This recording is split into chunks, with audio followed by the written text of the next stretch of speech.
Bye-bye dolar. Rupiah dan yuan sekarang berkolaborasi untuk menggunakan mata uang lokal bilateral dua negara. Sebuah judul yang sederhana. Sesederhana jutaan rakyat bodoh seperti saya yang kagum akan keberanian keputusan tersebut. Saya ini sangat bodoh urusan ekonomi. Jadi kagum dengan keputusan yang baru saja diambil oleh pejabat keuangan negara dan pejabat tinggi lainnya. Keputusan tersebut saya tidak bisa bandingkan. Saya hanya rakyat jelantah, ilmunya abal-abal. Tapi ada banyak orang yang memiliki common sense atau akal sehat bertanya dalam hati. Kalau kita kerjasama, maka status kita harus sama tinggi, duduk sama rendah. Maka kita bisa melakukan kerjasama yang saling menguntungkan. Tapi kalau berat sebelah, maka tidak ada hal yang sama dalam negosiasi agar saling untung. Tetapi yang kuat atau yang posisinya di ataslah yang banyak diuntungkan atau yang menang. Dalam hal transaksi dua negara Indonesia dan Cina, saya berharap impor dan ekspor kita sama nilainya. Ternyata kita defisit jauh alias import Indonesia kebanyakan dari Tiongkok. Lalu kalau impor kita lebih banyak alias Indonesia kebanyakan beli yuan,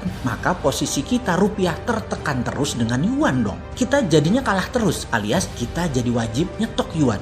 Bos, kita dengan dolar saja kita tekor. Ini sekarang dengan yuan, ya kita tekor lagi. Dan karena kita tekor terus, kita harus jadi ambil yuan. Kalian ini nggak kapok ya dikadalin dolar dan IMF. Dan sekarang mau dikadalin yuan dengan obornya. Nggak ada yang namanya kerja sama yuan rupiah di saat neraca perdagangan jomplang minus gede seperti ini. Kita jadi harus punya yuan. Kita kok jadi mirip provinsinya Cina nih sebentar lagi. Rupiah kita kurang terus. Dan Tiongkok apa yang dilakukan? Ya cetak saja yuannya sesuka-suka mereka. Toh ada Indonesia yang beli, gitu kan? Masih belum paham juga ya. Gini, ini versi saya loh ya, yang bodoh ini loh ya. Bukan versi Menteri Mega Bintang atau Menteri Multitalent. Ini si Sontoloyo, ilmunya abal-abal. Di tahun 2009, puncaknya subprime mortgage Amerika printing money gede-gedean. Di mana di mata Anda para ahli ekonomi yang terhormat, nanti Amerika inflasi. Silahkan ilmu kalian pertahankan sampai mati tuh ilmu inflasi. Faktanya di tahun 2010, 2011, 2012 dan seterusnya inflasi Amerika kecil. Bisa dijelasin?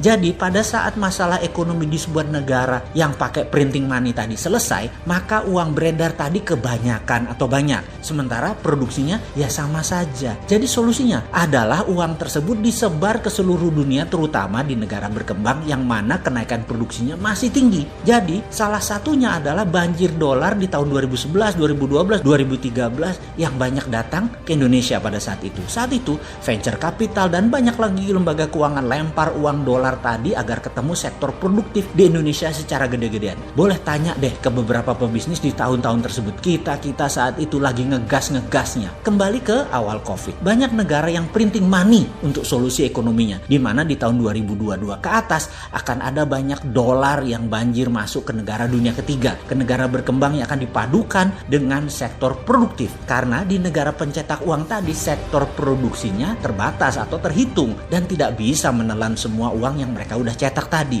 Inilah pentingnya kita berteman dengan negara pengendali dan negara-negara sekutunya. Alias nanti di tahun 2022 kita akan kebanjiran dolar murah. Tapi saya pesimis hal itu akan datang lagi. Karena kelola negara saat ini sangat pragmatis. Karena ingin cuan cepat dengan Tiongkok terlihat lebih seksi. Gak paham banget geopolitik luar negeri banyak negara. Jadi ya oke lah. Jadi kembali ke masalah yang sekarang. Sudah kadung. Dan strategi Tiongkok di awal COVID solusinya juga sama, yaitu printing money. Sehingga akhir tahun ini dan tahun depan akan banjir yuan. Sementara sektor produksi di Cina tidak terlalu baik amat karena dunia belum recover. Paling enak yuan tadi dipakai untuk dagang atau untuk bait atau untuk umpan dagang.